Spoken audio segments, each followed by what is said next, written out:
Welcome to the You Can Make a Living in the Music Industry podcast from Nashville, Tennessee.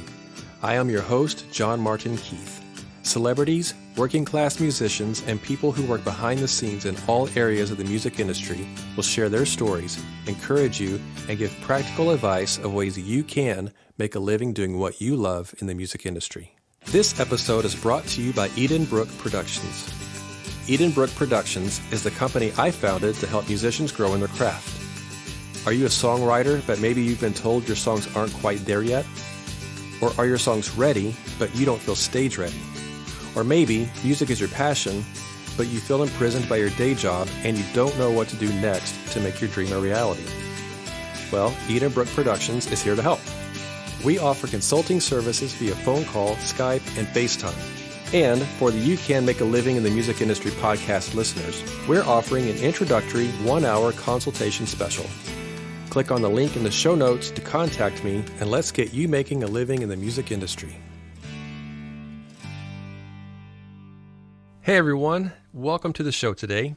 This week I'm talking with writer, producer, and composer Brian Steckler in California. Brian has made a successful career for himself producing albums, composing for sync and library production music with NBC, CBS, Netflix, and much, much more. Brian has won a Clio Award for helping create the audio and star in one of the most famous Super Bowl ads of all time, as a certain frog you may recognize who'd like to say, "Err." Look it up on YouTube. You'll get it. We're here discussing working for a jingle company and creating world-famous ads, writing production library music used on countless shows, finding your niche to work in a field of music that only you can provide, and how you need to decide what success looks like for you. Please enjoy my conversation with Brian Steckler. Hey everyone, I am hanging out and talking with Mr. Brian Steckler in California. How are you today, Brian? I'm good. Thank you very much. Man, it is good to talk to you. Thank you so much for doing the show with me. I'm really excited to have a conversation with you about your career in the music business. Yeah, my pleasure. So you and I are just getting to know each other because we have a mutual friend, Rhea Stevens, who is an amazing artist and songwriter. And she writes a lot of sync. She's a pop artist, but she also writes a lot of music in the sync world. And that's how I know her. And she was recently on the podcast. And when we got finished, she referred me to you and said, you need to have Brian on the show. He's one of my producers and we write together and he's done all this incredible stuff. So I looked you up and I was like, yes, I know who that is. And was super excited to be able to reach out and talk with you. So thanks for doing this today. Yeah, of course. It's been fun getting to know Rhea and working with her. She's a great songwriter. So it's always fun to work with somebody like that. And you guys have been working together for about a year now. Is that right? Yeah, something like that. Okay. Yeah. At the time of this recording anyway. Yeah. I don't even remember how we connected. I think it was actually a non-music industry Facebook friend that we both have from the local area. So I'm in Northern California, not far from Sacramento. And she actually, I think, grew up here and has recently moved back up. And so she was kind of looking for people in the area and we connected and hit it off pretty quick and started working together pretty fast. So I think that sometimes that's a better way to connect with someone when it's outside of the industry. Right. Sure. It's just on a kind of a friendship basis and some other thing. And then you find out, oh, by the way, we both do this together. We should do something. And I feel like that sometimes that is a smoother transition. Yeah, for sure. Because there's a little bit less of that. Who's gaming who here to get a step ahead. Right. Yeah. And the truth is we're probably gaming each other in hopes to help each other out. So, and that's okay. There's nothing wrong with that. And we've talked about that many, many times on the show that, I mean, that's part of, that's what this business is. It's relationships and networking. Yeah. Those are the two biggest things that happen in this industry. And it really, in any industry, to be honest with you, I think that's really kind of it comes down to those things. But, it's a huge networking business that we do and building those relationships with people. But I think the important thing to remember is that as long as it's genuine on both sides and, you can build friendships and relationships out of it. And those things are going to grow out of those situations, hopefully. And then everyone can be excited and have success and, and have longevity and both of those worlds, in the music business world and in the friendship world, because of those connections sometimes. Absolutely. Yeah. Right. Yeah. So, and hopefully that will happen here. I'm excited to talk with you, and hopefully Yeah. friendships will bloom from it, and, we'll see what happens. But, Yeah. but anyway, so let's go back to the beginning. Tell us who Brian Steckler is and what got you into music and into this business that we do. At the risk of going too far back, so I was born in Midland, Michigan, which is a town in Michigan that was put there by Dow Chemical Company, basically. And so my dad was a chemical engineer and worked his whole career for Dow Chemical and has a big fat pension, which none of us know what that looks like anymore. But Right. so he, you know, so Midland, Michigan, a very uh, white collar town because everybody was there because of Dow Chemical. So all my friends' parents all worked for Dow, and that was kind of the thing at in our high school. It was very we all had very similar backgrounds, and anyway, that was already off track. Yeah, you're good. So that to say, I didn't come from a musical family. I wasn't in the music industry as a kid. I didn't grow up in LA, all that kind of stuff. So I started taking piano lessons as a 6-year-old, I believe. I think actually my very first lessons were Suzuki method in the basement of the community center or something like that, and then got a private teacher. And I didn't like practicing. I always hated practicing. So my mom would bribe me with Hot Wheels cars. So if I practiced Yes. my whatever 15 minutes every day for the entire week, I got a new Hot Wheels car. Nice. And that worked. She probably didn't have to keep doing that by the time I was 12 or 13, but You milk it while you can, right? Exactly. So I enjoyed it. And by the time I was 13 or 14, I was pretty much into it. Partly because I enjoyed the recognition, and I don't know if you're familiar with the Enneagram. Yeah. So I'm a 3. Okay. So I really like the crowd recognizing me or performing or Right. that kind of thing. But I still never liked to practice. Practicing for me was always about that performance and being good enough that the crowd would think I was good. Right. So by the time I was 13 or 14, I was doing piano competitions in our church, and went all the way to the state finals one year and blah, blah, blah. So by that time I was pretty sure music was what I was going to end up doing. And then in high school, I got into, marching band and choir and all that kind of stuff, which I really enjoyed. And then decided to be a music major. Went to college at Western Michigan University. As I went in as a composition major, but quickly realized that was a kind of a modern classical composition major, not at all commercial music at the time. This is early 90s, so that didn't really exist yet. So I switched over to piano performance and then got myself into the recording studio track there, because there wasn't a major at that point, of course. But got in the studio thing, learned about microphones, learned about I actually had a little bit more background than most kids, because when I was a kid, my family, my mom and dad, my sister, did like this music ministry kind of traveling thing where we'd go to the little churches. And so we had our little sound system that I knew how to plug in and run the microphones and, all that kind of stuff. And then had a piano teacher late in high school who was actually in bands, like in pop bands and stuff like that. And he had a Fender Rhodes, which I thought was the coolest thing ever. And he had a Roland D50, so the early digital synth. And so he let me borrow those and play around. And and he had a Mac Plus, so the original Mac that you had to boot off of a floppy drive. Oh my goodness. Yeah, with I think it was the precursor to Studio Vision. Was the software that he had that I learned to sequence on, and even by the end of my high school, I actually set mine and his gear up together with his computer. Did I have one by then? I think it was still his computer, and I had a drum machine and a Roland piano, and I actually wrote a bunch of songs and played and sang them for my high school friends in the community center auditorium. And, right. Awesome. So at that time I wanted to be Michael W. Smith. That was my goal. That's awesome. So anyway, well, that's okay. I wanted to be Stephen Curtis Chapman. Of course. You know, and so that was the friendly rivalry. So you and I would have been friendly rivals if we had known each other. That's right. That's right. Totally. Yeah. Yeah. So actually, interestingly, I met Stephen Curtis Chapman.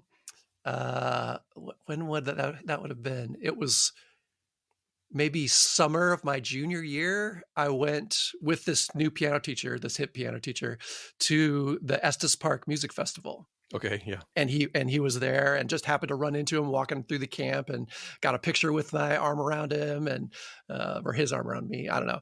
Right. But yeah. And that was only his. I mean, he might have had one or two. Maybe his second record was just out. So it was, he was still a young guy back then. So yeah. Anyway, so college. Yeah. So my sophomore year of college, I got into the vocal jazz group. And this is one of the things that Western Michigan is really known for, is this really great vocal jazz program and this vocal jazz group called Gold Company. Now, I can't sing like that, but I was playing auxiliary keyboards that first year. And then my junior and senior year, I was playing piano. And I'm not a good jazz piano player, and I wasn't then either, but good enough to play for this vocal jazz group. The cool thing about that was sitting in rehearsals, week after week, listening to this vocal jazz arranging and the vocal stacking and the harmony and all that kind of stuff that would serve me very well as we got into the boy band era and the kinds of vocals that we were producing back in that day. So that served me very well as, again, I was working in the recording studio track kind of at Western, and I was one of the first guys to have a Mac synced via SMPTE to the 24-track tape machine in the studio, and all that kind of stuff that was a little bit beyond what the professor was teaching. And right. Even to the point, between my junior and senior year, they installed a new console, big analog console still at the time.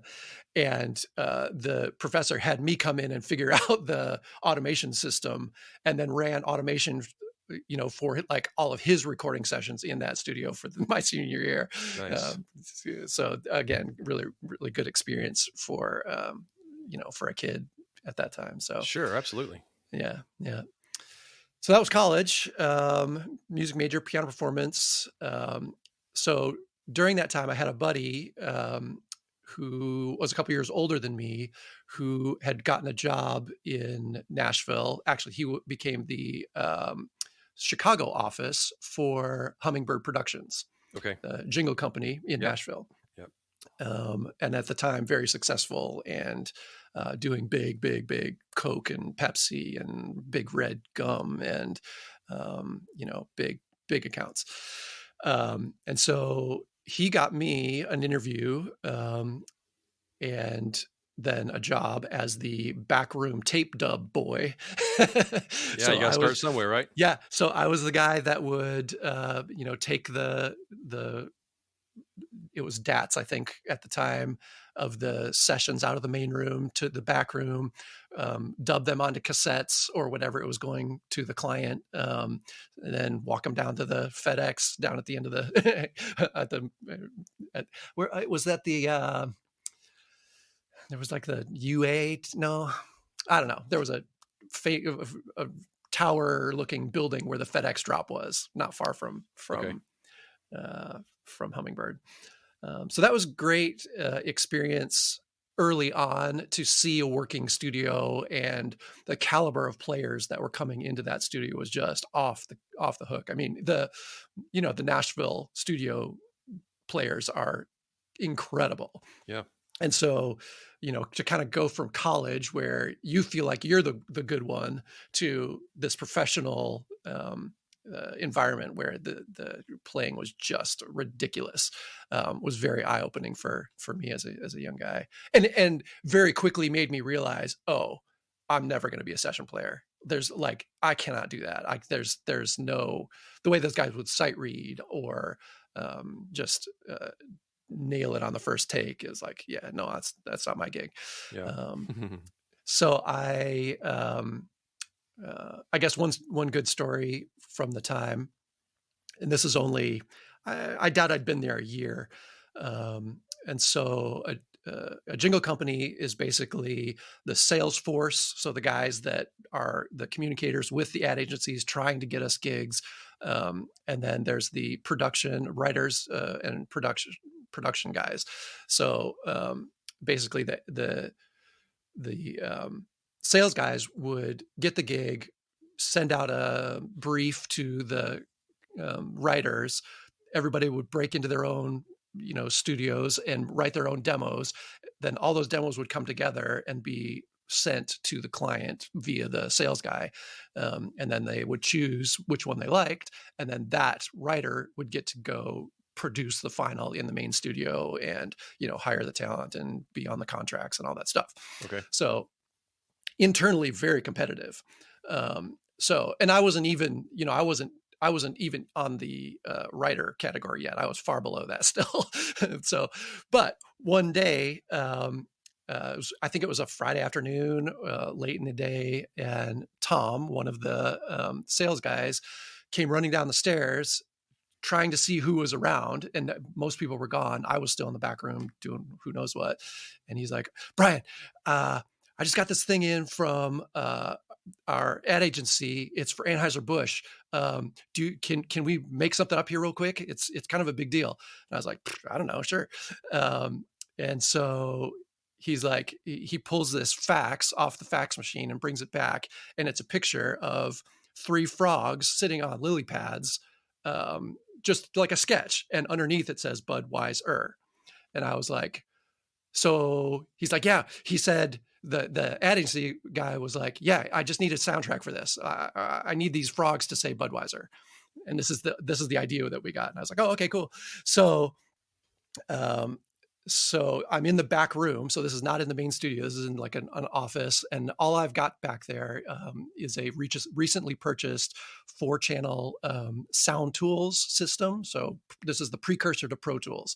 Okay. And I don't even have a mic pre. The only thing I could plug the microphone into is this 1/4-inch tape machine that then I run the outputs into sound tools. And so we're plugged in a microphone into the tape through there. And so Tom is like, well, I'll just be Bud, and which one do you want to be? And I was like, I don't know, I'll be And so we record some buds. He goes, Bud, Bud, Bud, Bud, and then I go a bunch of different ways, all lining it into sound tools. And so then we start messing around with it, and then we're like, okay, so who are we going to get for Wise? There's nobody else around. Right then the back door opens, and Ronnie comes in the back door. He's looking for his hat or something that he left. We're like, Ronnie, come here. We need a Wise real quick. And so Ronnie does his thing, Wise, a couple times. And so then I pull the CD off the shelf that's got the sound effects with the crickets and all that stuff. And so lay that into one of the tracks, and then it's Bud and Wise and on the other tracks, and start playing with the timing. And because of course I was I had to make it so that sounds like the smart one. And so he's the one that actually gets it right the first time, so that the frogs then can say Budweiser together. Right. So obviously that was the demo, and we sent that off to the ad agency. And evidently the pitch that was the next day, this was one of hundreds that they were calling through for the new idea. This was the first ever time that Anheuser-Busch was thinking about a comedy, not a serious spot for mainline Budweiser. I mean, Bud Light's always funny, but Budweiser was always very serious, the Clydesdales and all that kind of stuff. And so evidently Augie Busch got our cassette and put it in his coat pocket, and anyone he could get to play it, he could play it for, would, around the age, his place, he would play for them. Like, this is going to be the Super Bowl spot.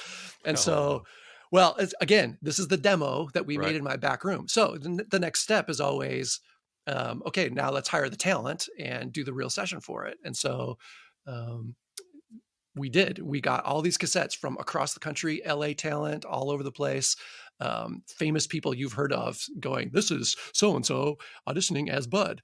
And that was it. and so here we are trying to, like, okay, I don't remember, but people like, this is Morgan Freeman as Bud. You know what I mean? And so we did. We chose a set at one point and recreated it, sent it off, and kept getting back. It doesn't have the magic of that first one, and so our voice ended up staying on through the entire process, and ended up being that Super Bowl commercial, and we won a Clio for it, and it was crazy. Yeah. That's amazing. Well, congratulations on that. Many years removed. Yeah, exactly. Yeah. well deserved. It was one of those winning the lottery by being at the right place at the right time. Yeah. Sure. Yeah. So I'm curious, when you did that and you guys were making like the final version of it and trying to get all these other people put on there, did you end up making a new track and re-recording you guys doing that, or did you just use the original demo for the whole thing? Was the whole thing the original demo, or was your voices from the original demo added to new crickets in the background and things like that? Or it was all the original demo until the point where, well, even to the point where so they were shooting the frogs, the animatronic frogs, and so typically, audio is adjusted to hit the video, right? And for whatever reason, they made the Sam Winston, the guy that did the dinosaurs for the original Jurassic Park, made him cut his frogs to my audio. Gotcha. Yeah, but part of that was because, I mean, this was very early on in Sound Tools days. I didn't know how to back it up. I didn't know how to, how do I save this so that we can pull those samples back out? And so I don't think it was for the first spot, but there were spots after it where they wanted to reuse those samples, and I didn't have them. I didn't have them separated. So we came back in and tried to recreate the exact samples again by saying them exactly the same way again. And took hours and hours. Oh no, you can't do it. Yeah, it just never. Well, and I had pitched them. I think I pitched Bud down a little and Wise up a little bit or something like that. And so it was like this whole process of trying to kind of recreate magic that it's impossible. So yeah. Well, that's cool. I mean, I remember those commercials, and if people are not familiar with it, go on YouTube. I'm sure you can find it. And and you're the huh? I'm Yep. That's awesome. Yep. Well, that's super cool. That help us put together the down payment for our first house in LA. Yeah. That's amazing. Yeah. So after that happened, how long were you in Nashville for? We were there for about 3 years. Without getting into the long sordid tale, a group from Hummingbird wanted to do something a little different than the owner at the time wanted to do. And so we kind of broke ourselves off and started a new jingle company at the time. And then that kind of split itself because a group of us wanted to do songwriting and production, and another group wanted to really stay focused in Nashville on ads. And so the gang that wanted to do songwriting and production moved to LA and kind of set up shop there as a it was two of us. It was actually the guy that got me the gig at Hummingbird initially, the guy that went to college in the same place. He and I were the producers, and then one of the kind of business guys went with us to LA. And so you made that transition from doing ads into more of just of standard production songs and things like that. When you get out to LA, how, I think people ask me this, I feel like quite a bit, is, how long does it take to get into something, to get involved, to get sort of, settled into a job or a career in this business? It's like people will say when you come to Nashville, it's at least 5 years before something, 5 to 10 years is kind of what people say before things start to take off, in your career. Right. And for most people, that's true. I know some people that have had success as soon as they got here or pretty early on. And then some people never really got anywhere. And so they gave up and left and went back to where they were from, whatever. So when you get to LA, and LA is even big, way bigger than we are here in Nashville, I feel like it's probably way more competitive. So how quickly are you able to start getting work doing production stuff in LA? So it worked out all right for us pretty fast because Smitty, my partner at the time, had a connection to a girl from near where he grew up in the Pacific Northwest, that they had connected somehow. And she was a real talented vocalist and was learning to write. And this was in the era of Britney Spears, and the whole Latin crossover was happening with Ricky Martin. Thank you. Yeah. And late 90s. Yep. And she could sing in Spanish, and she could do, like, she had the whistle tone thing that Mariah can do. Wow. And so really good, talented, young. And I think she was 16 or 17 at the time. And so we kind of got into LA, and with her made enough connections that we got signed to Sony ATV Publishing based on the stuff that we were doing with her, and connections to Atlantic Records, where she was signed for her first record. So let me ask you, was she already signed whenever you met her? I don't think so. I think we had been working with her a little bit before she got her deals, but it wasn't long before. And how did you get connected with her?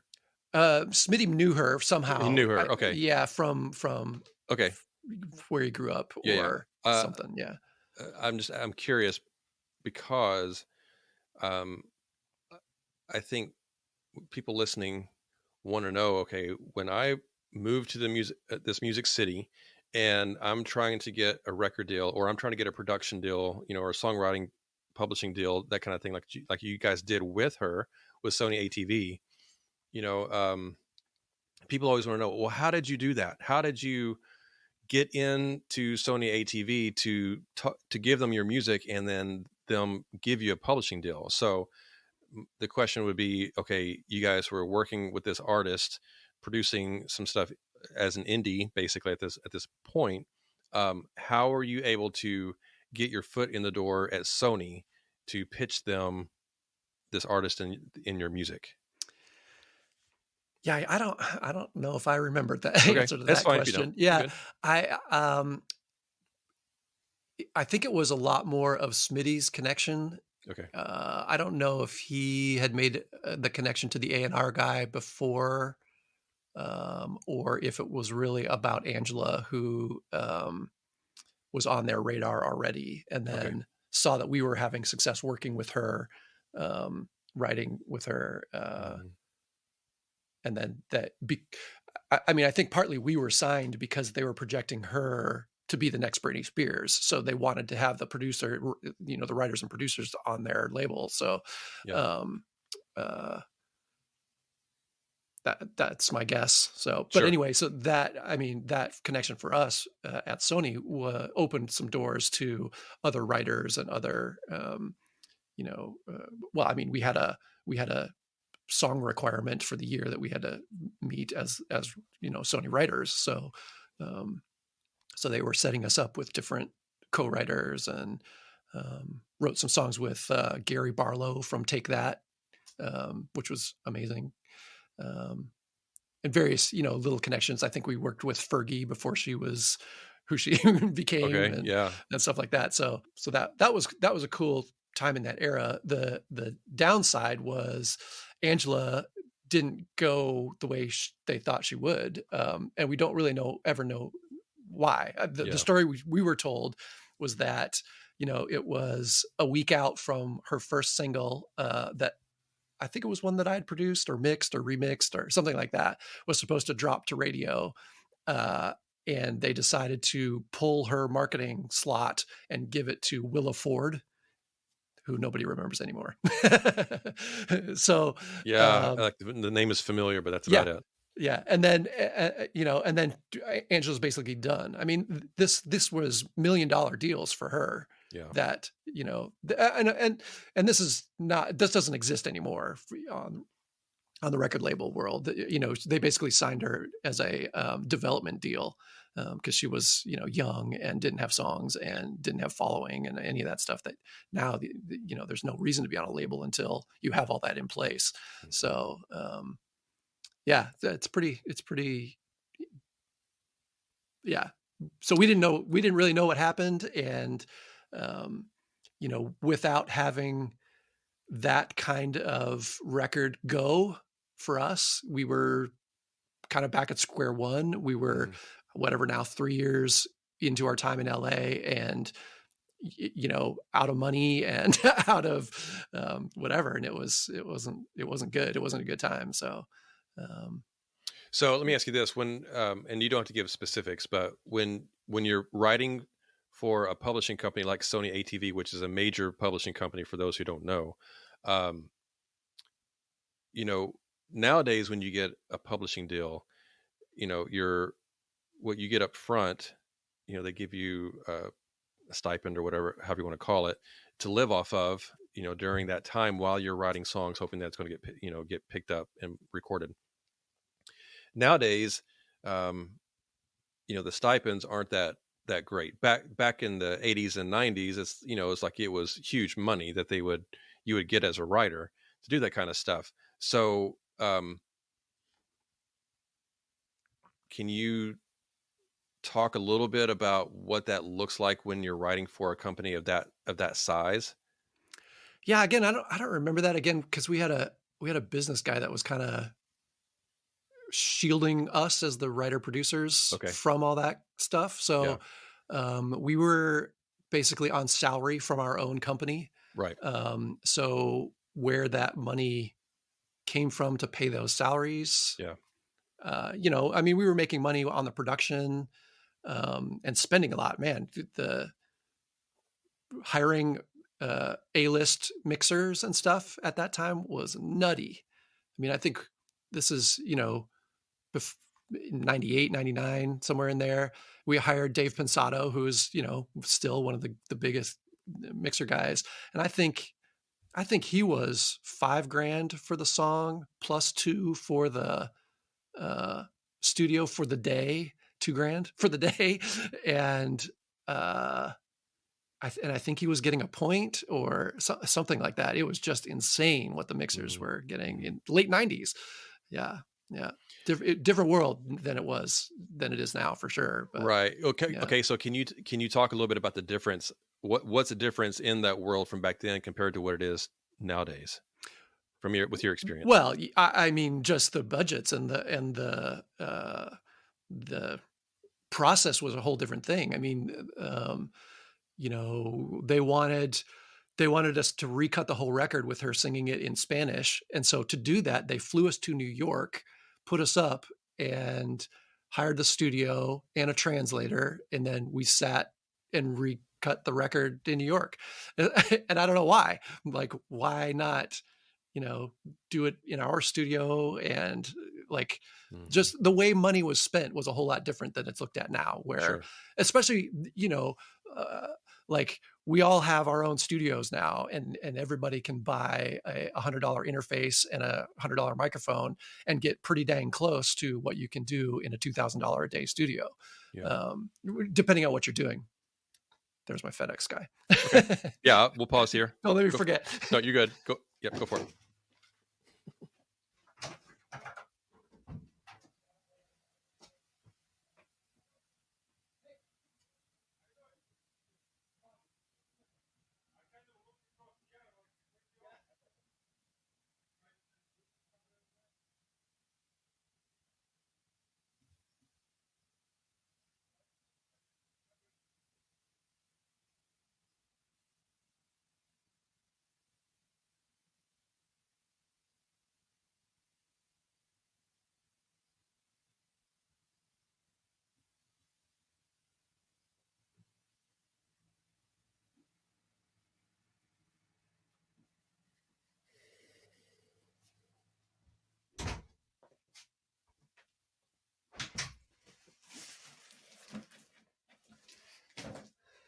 Got your interface, huh? All right. Got your interface back, huh? Yes, it's good. It's a good day. Okay, so right. we're discussing kind of what it cost back then. Oh yeah, just how expensive it was compared to what we that's so that's weird how much things have changed over the years, how much money has changed and how things are done. It's a completely different world that we live in, that we, most of us and most of the people that I think probably listen to the podcast can't even grasp the way things were done, up just around to the year 2000, because that's when everything kind of really changed, was right at 2000. Everything went from analog to digital, and iTunes came out and all that, Napster and all that kind of stuff came out and kind of changed everything. So in the past 22 years, or 20 plus years, it's just so completely different. And I know some people who got to live both of those worlds to some degree, and you're one of those people who you got to live a little bit of one way and now mostly in another. So, so you're working in, you've done ads, you are working on songwriting, major publishing, you're producing major label artists and working with, now you've worked in TV now. So you do a lot in the sync world nowadays. And that's how, you met Rhea basically, right? Stevens. And so working with her. And so let's talk about the sync world a little bit, because we both work in that world, and you've been very successful in that world. So let's talk about how that world works for you. Like, how have you been able to be successful in that world and make the connections and kind of get your foot in the door to be able to do the different things that you've done in sync? So, it's funny to hear you say it like that, because that's not how it feels to me. You're right. It never feels always, that way. Yeah. That's always how it is. I know, for everybody, but okay. First of all, how does that feel when I say it that way? How does that feel to you? Like, you think I'm way more successful than I am. Exactly. And I understand that feeling completely, because people say the same thing to me. I'm like, not really. Yeah. So, when you look at my website, I have a huge list of credits. And so most of those credits are from library stuff that's been placed. And I got my foot in the door with that kind of stuff not long after we just left off the story with Sony ATV. So basically when the music industry crashed around Napster, so did for us as well. And we weren't making enough money. And so we broke up our company, and, I'd started working with local independent artists. I'd been a church music guy for a long time and had some connections there, and was doing worship records for people. And so I was starting kind of to do my own independent thing apart from this company that we had for a while. And at the same time, I'd met, I think it was even through somebody at our church in LA at the time, whose partner was had a had a music library that they were building and things like that. And so I sent them some stuff. He loved it and started getting it placed. And so so a lot of my what makes it look like I've been successful is there's a lot of that stuff that's Yeah, just me too. continued over the years. Yep. And it's, I love my BMI quarterly checks from that stuff. Right.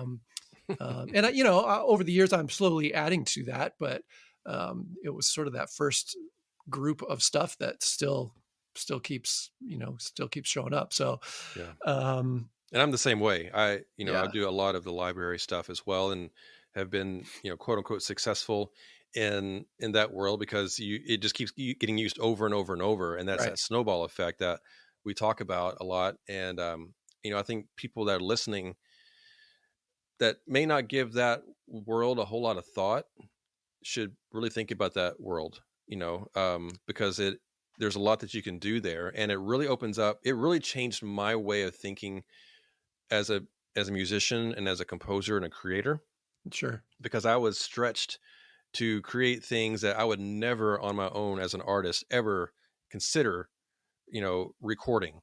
right, And then all of a sudden they're like, we need Irish pirate hip hop. And I'm right, like, okay, what does that sound like? And right, I had to yeah. figure it out, and do that. So Well, and I will say, I always love, still to this day, working to a brief, hopefully with a really short turnaround, because there aren't that many people that can do what I do as fast as I can do it, I feel right. like. Yeah.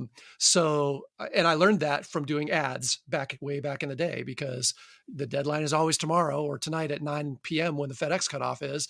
And and you're always doing a different genre. Like you're always, Coke doesn't want what they did last year, so you have to write something in the newest, latest thing. Or if you're doing Fruit Loops, you're doing this quirky comedy orchestra score. And if so it's always something different. And so moving kind of out of that into um, thinking about library music, it was very much the same thing. Like, I can do all these kinds of things. What would be most useful, and what's going to get placed? And now, when I get a brief from a sync agent or something like that, I always want to jump on them, unless they're really far outside of my comfort zone, because then I know I can't do it as fast. Um, but yeah, the writing to something specific that I know they want, Right. as opposed to just writing things that I come up with and send them out, and you never know what happens to them. But Do you find that you get more success when it's the specific brief as opposed to just kind of writing whatever you want, like writing whatever comes to your mind and pitching that, or sending it off to a sync agent or whatever? Do you have more success on that tight turnaround as opposed to the freedom to create no, as no? I don't think so. I mean, I consider myself a noob still at the song placement sync game. And so, I've been probably at that for a year and a half or 2 years. And like you said earlier, it's a 5-year, ramp to start getting traction. So, um, uh, the few things that have gotten close, um, haven't necessarily been written to briefs. But I feel like my stock in the mind of the sync agent, the person I'm writing for, increases every time I nail a brief that they send me. Whether or not it goes through or not, it doesn't matter. So, at least that's what I'm telling myself. Right. But they see what you're doing is what they're asking for, even though it may Exactly. not get placed. So they're going to Exactly. come to you more often because they Right. see that you're fulfilling their goal, basically. That's my thinking. Yeah. Yeah. And I agree Yeah. with that. I think that's Yeah. true. Um, well, it's nice to talk to someone else who actually, as a writer for library music like myself, because um, I do so much in the sync side of things. I always tell people I look at it as two sides of the same coin. You have the sync side of music, and then the flip side of the coin is the library side of the music, the instrumental, Yep. briefs and things like that. Excuse me. And I've definitely had more success so far on the library side than the sync side. And it's a different way of thinking. For sure. Um, so it's nice to talk to someone who's having success in the library side of things. So let me ask you this. Um, how many libraries do you write for currently? Not currently. I don't all that much. Like I said, I'm trying to head towards the song sync Okay. side a little bit more, and Yeah. trailers. I'd really like to get into Yeah. trailer score kind of stuff. Um, but that's a small, narrow little window that's Yeah. lots of people would love to be in. So I don't know if I'm going to get anywhere there, but I enjoy it. I enjoy creating that kind of music. So that's why I'm trying to do things that I really want to do, as opposed to just spamming everything I can. Right. Um, so that said, I think I've got stuff in, I don't know, 5 or 6 libraries, something like that. Okay. Not a ton. Um, uh, I feel like when I'm writing I got some libraries that will send me stuff like just all the time for a period, and then it stops. And then it'll come back and they'll be, and then they'll hit me with a bunch of things and then it stops again. Um, that I'm getting specific briefs for. Now you can they always say, hey, you can you can send stuff in and see if we want it as much as you want. But I usually wait until I just got so many other things going on that I usually wait yeah. until they say, hey, we need this. So do you find that kind of being the case with the libraries that you write for? Lately I've been seeing briefs for one that uh, I have written for, that I'm ignoring because I've got a lot going on. Yeah. So yeah, that happens. And now that you say that, there was a pretty big gap that I wasn't getting anything from them, and now they're back. So, Mm-hmm. um, uh, yeah. So, I mean, there's a whole other side of my career that we haven't even talked about. I've worked for a, uh, children's curriculum, preschool curriculum company for 15 years. Okay. But that's a whole side thing. So, as I'm sure you've talked about many times, the key to making a living is doing enough things to make a living. Right. And it's all kinds of things. So, Is that music? So is the children's curriculum, is that a music related thing or is yeah, that? absolutely. Oh, well, So let's talk about that then. yeah. So my sister owns a preschool curriculum company, and one of the things that she wanted to do to set hers apart from her competitors was a big focus on the music. So, so we've written I mean, when we started, it was always a CD of 12 to 15 songs that go in the monthly curriculum materials box that she sells. And those songs are tied into that curriculum. So whether it's, row, row, row your boat for the month's water theme or whatever, like everything is tied in very carefully. So I've written and produced those 12 to 15 songs every single month for about the last 15 years. And That's cool. yeah, so I mean, we're approaching 2,000 songs or something like that. And, uh, and recently over the last year, her company was actually bought out by a tech company called Brightwheel, who makes the software front and back end for preschools and daycares to, do billing and check in and out and all that kind of stuff. But they've never had a curriculum component. So they wanted to buy my sister Leslie's company to be that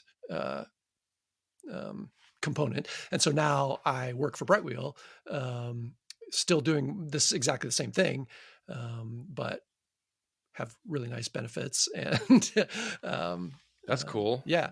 So So like, so because they bought the company, is that what allowed you to start getting benefits, or did you already have them beforehand? I did. They were not nearly as good as Okay. Brightwheel's a big company. I think they're 500 people or something like that Oh, across okay. the country. So, Yeah. um, yeah, so that was big. I mean, for a guy that works for himself, more or less, having health benefits is humongous, especially, the age I'm getting to be. Sure. So, So that's really interesting. yeah, And I love that, because one of the things that I try to make unique, hopefully, about this podcast is letting people know that there are multiple ways to make a living in music. It's not always about being a famous artist or a famous songwriter, producer, or whatever.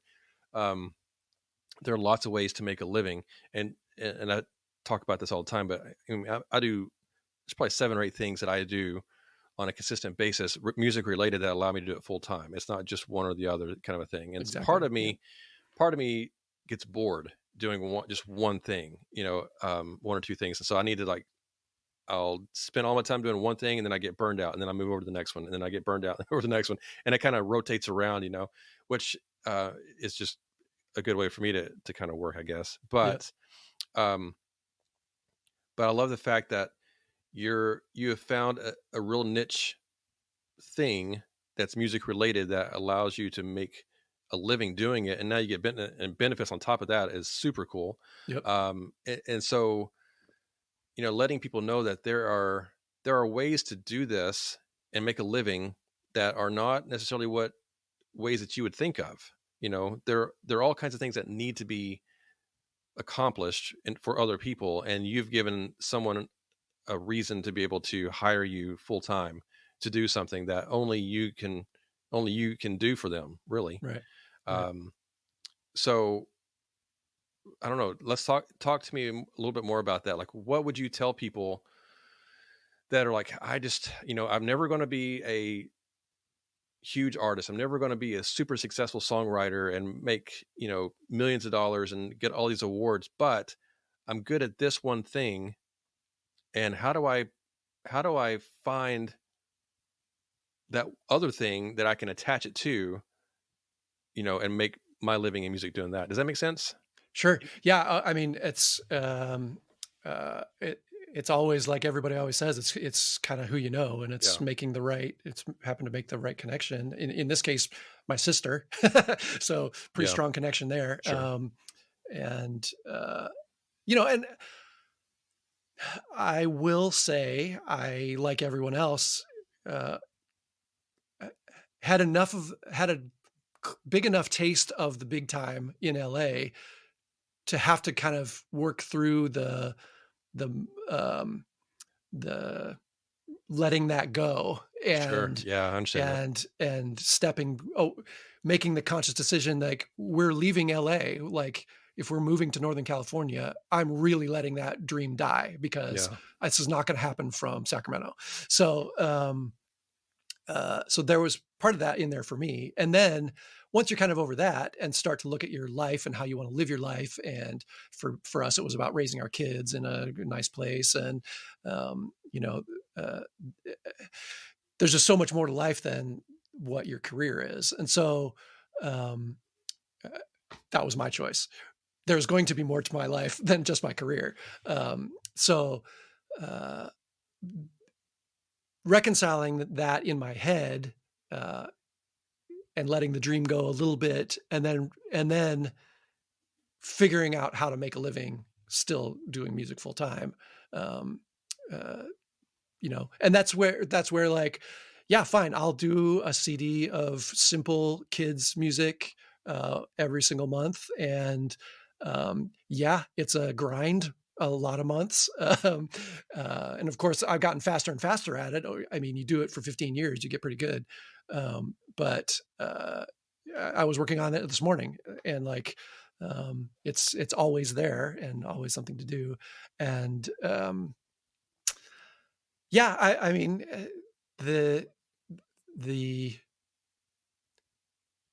I don't know. I think it has a lot to do with who you are personally, and how, what your tolerance isn't really the right word, but what your definition of a successful career is. I guess maybe that's the best way to think of it, is like, you kind of have to decide what success looks like to you, and then work towards the goal of being that. I mean, and I certainly would say I still often, if we're on the ski lift together and you ask me what I do, I say I'm a composer for film and TV and a record producer. It's Yeah. like, do I really compose for film and TV? Yeah, like twice. I did some movies, and you know what I mean? Like, it's what I'd love to be doing for sure. So like, that I still have the dream of bigger and more glamorous, I guess, projects and records or movies or whatever. Um, uh, but not holding my breath at this point, being content with, um, you know, trying to get some songs synced and writing some more library tracks and maybe get a film trailer at some point. So, Well, I think it's great for people to hear your story because they get, it's usually either you're on the big and famous side of things, and that's your career and that's what you've been doing forever, or it's the people that are making it but just barely, right? Struggling to survive but doing it. And I always tell people the whole point of this podcast is you can make a living in the music industry. That's the name of the show, right? yeah, And it's, if you can be successful, well, success is, in my opinion, if you can pay your bills, support a family if you have one, and do what you are enjoying wanting to do.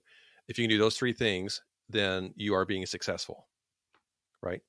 And you and I are able to do that. And now, granted, are there other goals that we want to accomplish within that industry? Of course.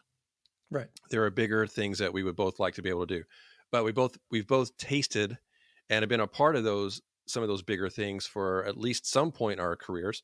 And so I think it's really good for people to hear your story because they are getting to hear someone who has lived out that successful side of things on the bigger scale. And now, not say that what you're doing now, because again, we're both doing the same thing. I don't think what we do is on a small scale. It's smaller than writing for Sony ATV, sure. Right. It's or producing major label things. I get that.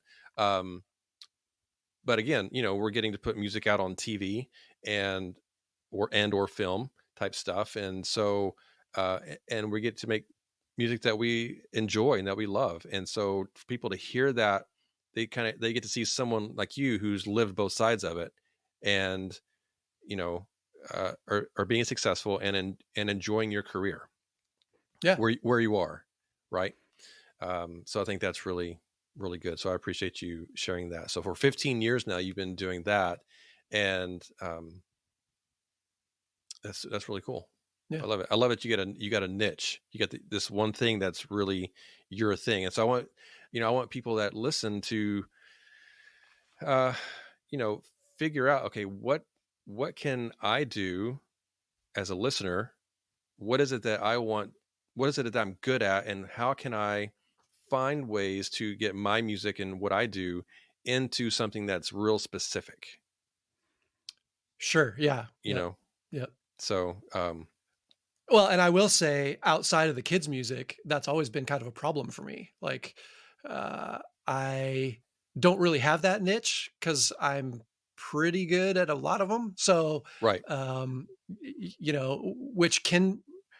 Which can not serve me well because, I could probably be a lot better at any single one of them. Mm-hmm. But the way my career is unfolded, I just need to be good at a bunch of them to keep the bills paid. Exactly. And I'm the same way. I get that totally. Yeah. Yeah. And so, lots of times I've, sort of had a down season or whatever, and I'm, struggling a little bit and trying to figure out, well, how can I ramp this up so that this doesn't happen again? And there's never a good opportunity to say, okay, I'm dumping the kids' music. I'm dumping the local artists that pay me by the hour. I'm dumping all this stuff so I can focus only on whatever it happens to be at the time. And it just doesn't work that way. It's just never worked. I've never had that kind of opportunity.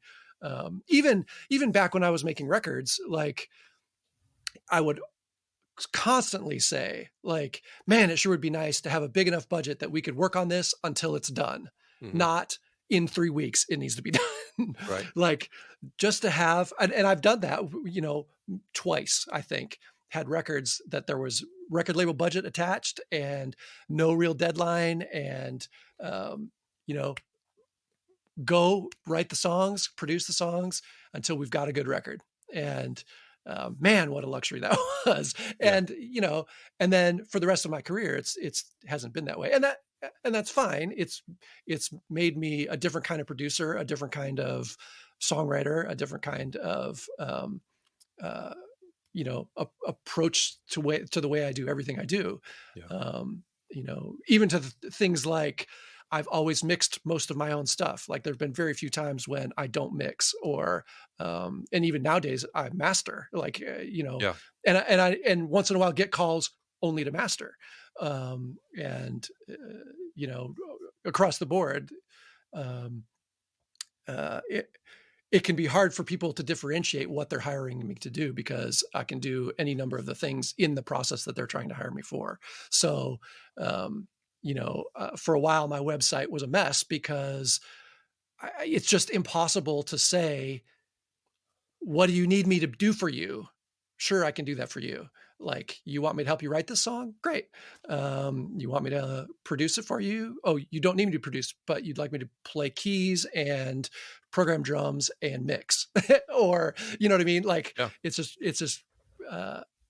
it can make it difficult for people to differentiate that thing you were just saying, like, be one thing, be it the best you possibly can. It's like, well, for me, yeah, I know that's true out there, Yeah. but, well, I mean, I'm with you because you and I are very, very similar. And, interesting. Yeah.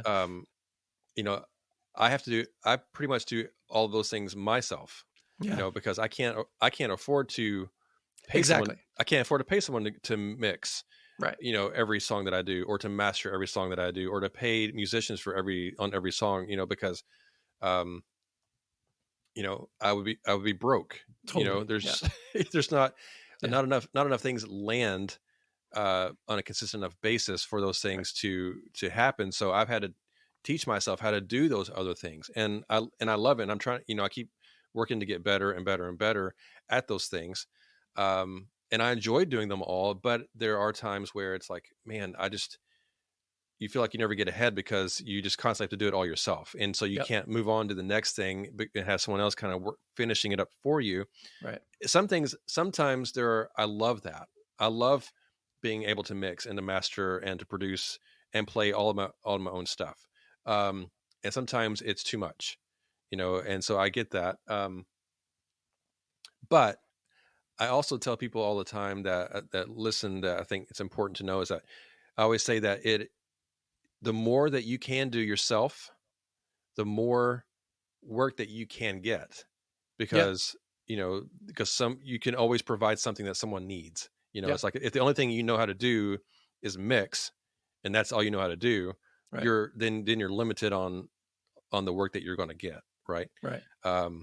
So I think sometimes it's a catch-22 to some Right. degree. Well, I don't know what made me think of this as you're saying that, but that for me has been true all the way back to college. So like, Yeah. when people when new clients realize that I understand music theory and can talk to them in classical terms if necessary, like, and to have a breadth of musical knowledge that mixer that you're just talking about doesn't have, because he's a tech guy that knows how to, manipulate the audio, but couldn't tell you the first thing about the bass line and the chord changes and all that kind of stuff. It's, I think there's breadth of knowledge is valuable for guys like us that it's necessary to do a lot of different things. Mm-hmm. If you can't have the luxury of focusing on that one single thing, or for that matter, personality wise, I'm similar. Again, like, I would get bored. I mean, I'm glad my career has been a lot of different things over the time. When I I've I've done it's basically custom libraries for individual shows. Yeah. So I've done some Netflix shows like this where Yeah. we're basically writing a whole library for that one show for them to pull from and just edit like they would normally. Um, So that's and by cool. the end of those shows, I'm so burnt out on whatever I've just done 130 cues for that are all like in this exact same um, creative box, and I'm like, Right. ugh, I never want to do, whatever it happens to Okay. be again. So So let's talk about that for a minute. So you've written music for Netflix, for shows for Netflix and different things like that. Um, as an indie producer and writer and everything that you are, how did you get connected with Netflix to be able to write music for them? And how did they say, oh, okay, Brian Steckler, we want you to be the person that's going to do this? so funny. It's who you happen to know. So back to my partner that I met in college. Yep. One of his partners after we split up our company was a guy in LA who had they were doing jingles together after I was out of that scene. Yeah. And then their company split up, and then the Sean, the guy that Smitty was working with, developed a relationship with a television producer who ended up, I think he invented Biggest Loser Okay. or something Yep. like that. Yep. And then starts producing all these shows. Sean and he are good enough friends that they decide to start basically a music company, a music library that will feed this guy's shows. Specifically for this one guy. With this one guy. Yeah. Okay. Wow. And so then Sean is then putting out the call for composers to feed his library. And I managed to, through Smitty and through another friend that we both friends, basically had breakfast with him and talked through it. And then on the first show, I sort of proved that I could do this real fast for him and create all these cues really fast. And so then after the first one or two, I kind of became, I think, one of his main feeder guys. And then even a couple times I did a whole show myself because it was a smaller budget or something like that. And it just wasn't worth trying to get everybody trying to do it. So yeah. So who Yeah. I mean, yeah, it's relationships and networking, like we talked about well, earlier. and it's who assuming you can do the work. Right. So everybody assumes you can actually do the work, because if Right. if you can't pull the work off, then that matter. connection doesn't go anywhere. Right. So because it was a perfect niche for me, it was a style of music that I could do fast, and it's like a lot of it that got me into it was this big orchestral hybrid electronic kind of stuff that generally takes a really long time, just because it's complicated and there's a lot of moving pieces to it. And I figured out how to build my template and how to make my setup work really well for this particular thing we were doing, and got to where I could churn out these big epic cues 3 a day. And okay, I was going to ask you about how many, how long it takes you to create one of these so fast. Yeah. But I mean, that's in the middle of that production where that's all I'm doing. Right. So when I'm coming back to that, or if I'm starting a new trailer cue or something like that, that kind of big epic orchestral hybrid stuff, it's probably closer to a day and a half to do a full cue. Do one cue? One cue. Yeah. Okay. Yeah. That makes me feel good.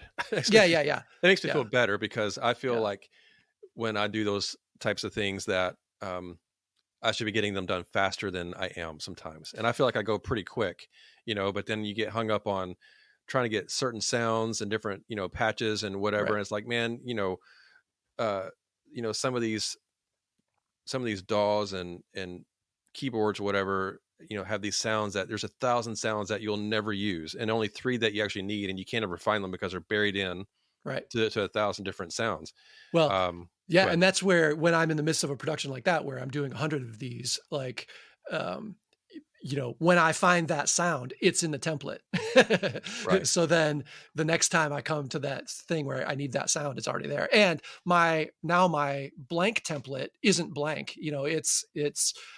I've got I don't know, 15 cymbal swells that sit there locked to a downbeat ready to go that I can just drag over, unmute, and they're ready to go. So like that kind of stuff for speed is what it's 100% about for that Gotcha. kind of writing. Yeah. Now, I've been getting myself into the trailer composer guy world a little bit, and you hear from some of the top guys that are writing for Audio Machine and the really big trailer houses, and they're talking about 1 to 3 days to find their hooks, and then a week to produce the track, and then they go get live strings, and then you know what I mean? So like those guys aren't churning out A-level film trailers one a day. They're Well, taking. that's interesting that you say Yeah. that, because I've had the guys from Ghostwriter on the podcast, Oh, cool. and which that's what they're known for. They're trailer music guys. Yeah. That's what they do for a living. And our conversation is they have to knock out within a couple of hours a full trailer. Yeah. The opposite. So it's the opposite of that. Sure. So it's good to hear that. It depends on who it is, that It does. you can have the leeway, but you're not always going to get it. Maybe it's those custom houses where maybe those guys are getting those short turnarounds. I think the guys that I've been reading are more library, like Audio Machine, where they're actually writing full cues and then putting them in their library and trying to pitch them then out to trailers. I mean, these guys do that as well. But then movie production company reaches out to them and says, "Hey, we need a trailer for this, and we need it in 2 hours." Right. Again, they've got their templates. The guys that write for them, they got their templates made up. Yeah. They send them, "Hey, here's the brief. We need it in 2 hours." Guy knocks it out, and he's got those things pre-made to some degree. But then they've also got some of those cues. They got a whole library of cues that they've already created that also will get used as well. And so it's kind of, I guess, the best of both worlds for them. Which is cool. Yeah, so I'd love to do that kind of stuff. I really enjoy that kind of short turnaround, and we don't have much time, and that's fun. It's fun to me. Yeah. Well, this has been awesome, man. I appreciate you letting me talk with you and just sharing your story and kind of all this information. It's nice to talk with someone who's kind of on the same level of in interests and kind of doing the same things. Because a lot of times when you're writing, when you meet people that do this, it's like, okay, well, I'm good at this genre of library music or whatever it is, and then I can do 2 or 3 things well. And then you meet someone, well, I'm good at these 3 things over here, and it never really kind of overlaps necessarily. So I feel like our stuff would overlap really, really well. So probably, it's cool to talk to someone who does that, similar types of things. So it's cool. Well, as we wrap up, I mean, if we could probably just talk for hours on this kind of stuff. I mean, and I would love to. But I know you got lots of things that you need to get back to, so I'll let you do it. But as we wrap it up here, what's some advice that you would give people listening that want to do what you have done over your career, whether they want to be a composer or a writer or arranger, or if they want to do, before we do that, let me ask you this. I meant to ask you this earlier. So you did ads early in your career and you got out of it because you were saying, okay, well, I left LA and went up to Northern California. And so you kind of had to let part of that dream die, right? And kind of recreate yourself. And for people listening, I understand what that is. I've kicked that around in my head many times over the years, thinking, oh man, this is just too hard. I'm going to quit and go back somewhere else and do something different. But I'm like, I'm going to be the guy left at the end of the whole thing because I'm never going to give up. Right. It just means too much to me. This is what I love to do. And so I'm going to always fight for doing it. But I understand that having to let certain things go to do something different. Right. But that being said, because you're writing music for sync now, and you are getting music on TV shows on Netflix and does some movie things and whatever, like that's a big deal for people listening that are not familiar with that yet. and you don't have to be in LA or New York or Nashville or Miami, wherever, to do those things. You can do that from anywhere in the country. If you're good enough at what they are needing done, you can do that from anywhere. Yeah. So, you are still being successful at that. I mean, I think, hey, you're writing music for a Netflix series. That's super successful. That's a big deal. It may not seem like it to you, but that's a big deal to the vast majority of people listening to this right now. And that's a big deal to me. Those are still some things that I want to accomplish that I haven't necessarily accomplished yet on certain networks, and I've had ABC and Fox Sports and things like that, which is fantastic. I'm not negating any of those things, but you're always looking for more. You're always looking for the next thing that you haven't accomplished yet, right? We all do it For sure. Yeah. But you are being successful at that, and so people listening thinking, well, I'll never get to LA or Nashville or what. Excuse me. Hang on.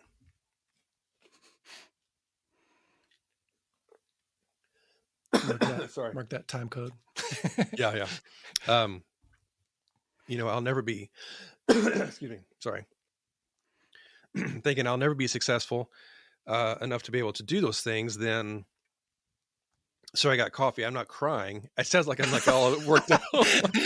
I'll never. It's not that bad. It's not that bad. It's okay. Excuse me. I got choked. I got something stuck in my throat there, and now I feel like I'm like breaking down here for the world to hear, for everyone to hear. So, but we can't all be successful in doing those types of things. And so that being said, you did ads early on in your career. Would you go back to, because that's good money. And if you can do ads, that's really, really good money doing that. And have you considered doing ads again? Oh, sure. I mean, if that relationship showed up, that was, somebody that wanted me to work on ads, I would in a heartbeat. Yeah. I mean, but would you ever most of us have to go pursue those things. We have to go try to get an ad agency to bring, or a sync agent to bring us on to that, and we have sync agents that, that do some of those things for us. But, sometimes I go looking for the ad agency themselves and reach out to whoever that person is, their supervisor that's going to be in charge of those things. Like, is that enough of a thing for you to be like, okay, I'm going to go pursue that, or I'm just going to wait and let it come to me if it happens to come to me? Yeah. I don't even know where I would begin to do that these days. Sure. And I feel like the sync and trailer angle is more interesting to me right at the moment. I see. That makes sense. But like I said, if one of our sync agents was like, hey, there's this ad that they want some, something specific for, would you consider writing this specific for this? Well, of course. It's like, sure. In a heartbeat. Yes. Yeah. Well, so that was a huge long backup to get all that information in there, but thank you for doing that. So, so now as we wrap up here, what's some advice that you would give people that want to do the things that you've done in your career? Some do's, maybe some don'ts. I would avoid these types of things, but you definitely need to do this if you're going to, be successful in these things.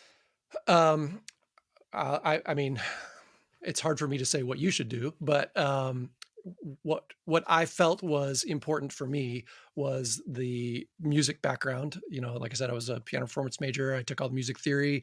I took music history, which was really good, understanding Bach and Mozart and Beethoven and how that all influenced gospel music and all the way up through, that's studied jazz and some of that stuff. And all of that has been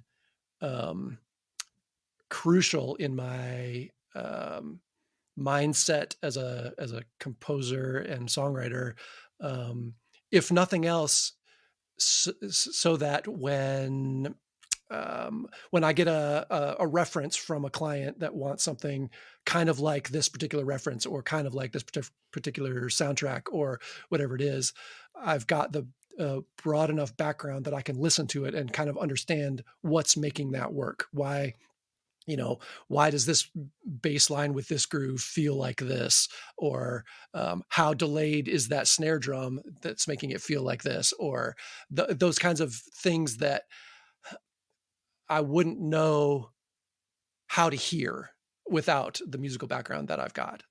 So that to me has been real crucial. I've never been a good schmoozer. Like, I'm not a good networking guy. And I know my career has suffered because of that. So my advice is to align yourself with people that are good at the things that you aren't.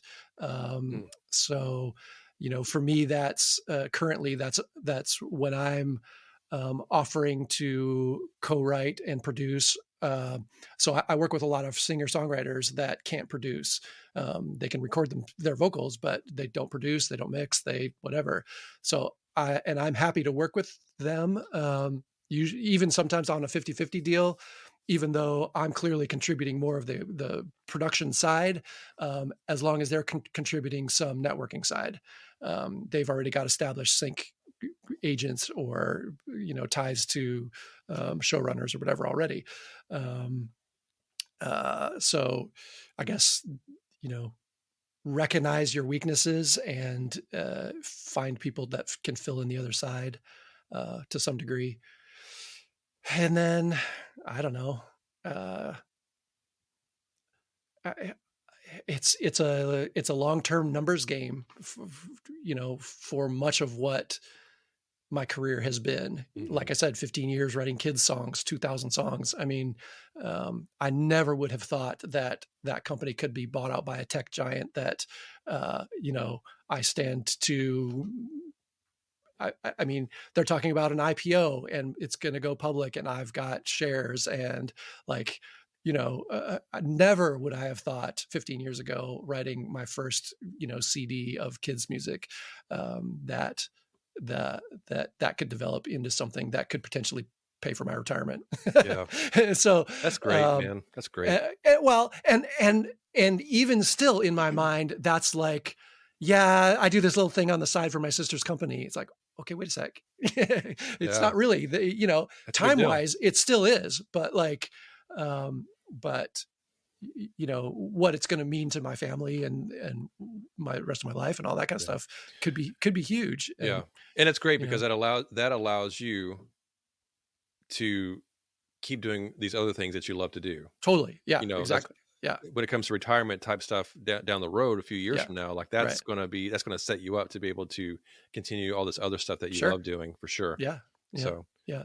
And awesome. And that applies across everything we're talking about, the sync and library stuff, especially. I mean, I work with newer songwriters, and who feel like every song is so precious, and we learn quick doing library music. It's send it, forget it, and you're probably never going to hear anything about any of these songs ever again, and you got to be fine with that. And unless it shows up on a statement that you got paid. Yeah, until it shows up on a statement, and then it's the greatest thing you've ever done. And so, but yeah, the churn through kind of mentality is real important. And at the same time, you got to be making quality stuff to have a chance to get placed. So it's 100% in it while you're making it, and then as soon as you're done with it, let it go. Let me ask you this real quick. Have you ever found within the different libraries that you write for that the quality of music, like your music across the board of what you write and produce, is going to be, this basically the same, right? From, say you got 5 songs, they're going to all sound, production wise, they're going to sound similar. Okay. Let's say you did them all close. Yeah. I mean, for right now, let's say you did 5 songs today. Right. Produced them, your orchestral hybrid thing you were talking about earlier, and they're all going to have the same similar production quality to them, right? Yep. And then let's say you sent those 5 songs to 3 different now you can't, I know you can't, when you sign to a library, it's exclusive to them, but let's just say you were trying to get into 3 new libraries, and you pitched those 5 songs to 3 new libraries just to get your foot in the door, to get them to sign you. All right, follow me. Yep. Um, have you ever found that the three different libraries have different production quality standards? And you're getting one library that says, this is fantastic, I'll sign all 5 of them. You'll get another one that says, yeah, I like a couple of them, but the other one could be a little bit better here. And Yeah. then you got another one that says, these aren't good enough for us production wise. Like, they're produced well, but they sound old or whatever. Have you run into that? Not quite to that degree. I do it to myself though. So when and we're starting in with a new library, I'm going to go listen to as much as I can off their site for a while until I get a real feel for what their quality level is. And then, so like recently I've been studying Audio Machine basically. And like, I'm not sure I know how to get to their level right at the moment. You know what I mean? So like if I submitted to them, I'm pretty sure I wouldn't get through. That's interesting. Because I don't think I'm there yet. As far as production quality? Yeah. Interesting. Yeah. I mean, and that's I say it's interesting. I say it's interesting because you've produced like major label stuff. Yes, but it's a different. Every genre's got its thing. That's true. And trailer music really has its thing. Yep. And so like, yeah, I'm definitely in the neighborhood, but like the top tier trailer producers are, I mean, like I can't write a film score like Dune, like Hans Zimmer, you know what I mean? Like I'm not in that category. Like the same way that I'm not in the songwriting category of Stephen Curtis Chapman or whoever, you know what I mean? Like that's part of that realization of like, I'm good at a lot of things and can be a producer for a lot of different people and can add a lot of value to the money that I'm being paid to do whatever it is. But if I'm not holding my breath that Audio Machine's going to reach out to me and say, oh man, we hear in your stuff how good you are. And we really want you on your label. That's not going to happen yet because I'm not there yet. So, okay. So let me ask you this. What would you tell people that are listening that want to do something similar to that? Like, there are people that want to write trailer music, we'll say, like you're wanting to do. What is it what would you tell yourself? Okay, I need to get better at this from where I am now in order to make that happen. Oh, it's easy. I mean, it's tear those tracks apart, tear the parts, the things that you want to do. You have to understand what is making it work. Why is it as good as it is? And, for trailer music, it's the hook that starts at the beginning and develops all the way through. And it's understanding how to mix that low end so that those big crashes don't get swallowed by the huge synth bass, or it's the understanding the 3-act, development that's required for those things. And then the thing that, and I can do all that. So in fact, I would put that out as one of my strengths as a producer, is being able to take stuff apart and then write something in the neighborhood of whatever that is. Okay. The thing that Audio Machine is doing is writing the next step beyond that they're going to want for next year's trailers. They don't want the stuff that is already out. Right. Because it's already out. Like, you've heard it. And they're figuring out what that next thing is. I mean, that's the same thing with Hans Zimmer. That's the same thing with all the guys at the top of the game, is they're pushing the boundary of what's been going on. I recognize that I'm really good at writing to a reference that you send me. I can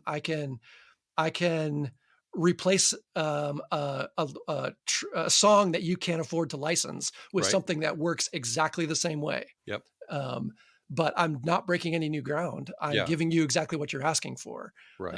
And so not pushing the boundaries like Hans Zimmer, those guys are. Yeah, I got it. Yeah. And I don't think I'm ever going to be there. I don't think that necessarily precludes me from working in the trailer music world. No, because there's different, there are different things that you are needing to accomplish in trailer music, and you're talking about like the Marvel movies and the super, Star sci-fi, Wars, yeah. Star Wars and Dune, Yeah. and these huge operatic, orchestral, epic things that, that is a segment of trailer music. Sure. But it's not everything, and I think that there are It's the coolest though. it is the coolest stuff. But it's not, they're all genres of movies that need to have trailer music, and there are those other genres that you would be perfect for. It's just because you haven't hit the peak or the pinnacle in that one thing that you're wanting to do, doesn't mean that you haven't already reached it in these other ones. Right. So. Right. Well, and back to your original question about the difference in production quality across the libraries and things. For me, that's a time spent factor. So when I'm writing for a library that I feel like doesn't require my absolute most detailed, most careful production, those are the ones that I can write 3 and 4 per day. Depending on the genre. If we're doing tension tracks or something like that, that's 3 or 4 or 5 per day, cranking this kind of stuff out. And they still sound good. Yeah, they're still mixed well. But compared to a song that I'm trying to produce to be synced or pitched or whatever, that's kind of a different mentality. And willingness to backpedal and take something out, try a different sound in here, scrap a harmony line, rewrite the entire chorus melody. I mean, those kinds of things that we'll do for a song that feels like it could work better, even though we're that same song for a pitch that's due at 5 p.m. That initial melody is perfect. Right. Exactly. You know what I mean? So it's like, and that's, again, back to the ads thing. That was one of the things that I learned real early on is it's a real short burst of creativity right at the beginning. And then it's making that for initial idea sound good enough to get through to the ad agency. So you don't have time to rework a creative idea, the melody, the lyric, the whatever. There's no time for that. So you have to be good at making whatever your first instinct was sound good and come across in your demos and now there's no such thing as a demo. Like you have to have full production to present it. So yeah, you can't turn in a demo at all. No, there's no such thing anymore. Yeah. They won't allow it. No. So awesome. Well, man, Brian, thank you so much. This has been super cool, and I really appreciate you talking. Yeah, my pleasure. With me and my audience, and I look forward to hearing the new stuff that you put out, and when you finally do hit that trailer. Those trailers, I think you're going to do it, and I look forward for that and hearing your stuff. So where can people check out if somebody wants to hire you to produce or mix or write or whatever? Please do. How can people find you? My website is good, briansteckler.com. Okay. And when you get there, it's going to look like I'm a composer solely, and that's just because I haven't really changed my website in a while.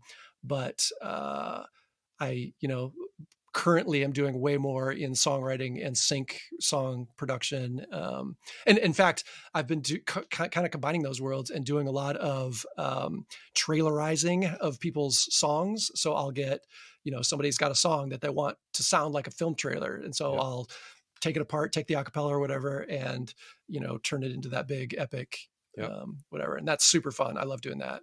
And that's something that's huge in trailer. It's big right now. Yeah. In trailer music is doing that kind of thing. And I love that kind of stuff as well. So BrianSteckler.com. I'm also Instagram and Facebook. You can find me on there easily. At Brian Steckler. Yeah. All those places. I think both of them. It's just Brian Steckler. Okay. I'll make sure that stuff's in the show notes. Yeah. So people can check you out. So please do. Man, I love it. I think we need to write together. Let's do it. I think it'd be fun. I think we would come up with some pretty cool stuff. And I think we're Sweet. both writing for Sweet on Top, aren't we? With Christina, Yep. you're connected with Christina now. Yep. Through Rhea, because Rhea writes Yep. for Sweet on Top, and I do as well. So Sweet. it's a small world. It is, yeah. And that's how, for people listening, like this, how we all get connected. You know, one, it's relationships, and then Yep. one person say, hey, meet this person, and these things get built, and that's how we do it. And That's how we do it. That's right. so awesome, dude. Cool. Well, it's great meeting you, and look forward to talking to you some more. And thanks so much for your time. Yeah, you bet. Thank you. Thanks for having me. It was great. Yeah, bye-bye. All right, guys, there you have it. I hope you had a great time listening to our conversation today. I hope you take what we've talked about today and find ways to apply it to your career as well. Please be sure to like and subscribe to the podcast on whatever platform you listen to it on. And please share it with all of your friends so that we can continue to get this message out to everyone around the world. Remember, Edenbrook Productions is here to help if you need consulting services via phone, Skype, Zoom, or FaceTime. Let us know how we can help you begin to make a living in the music industry.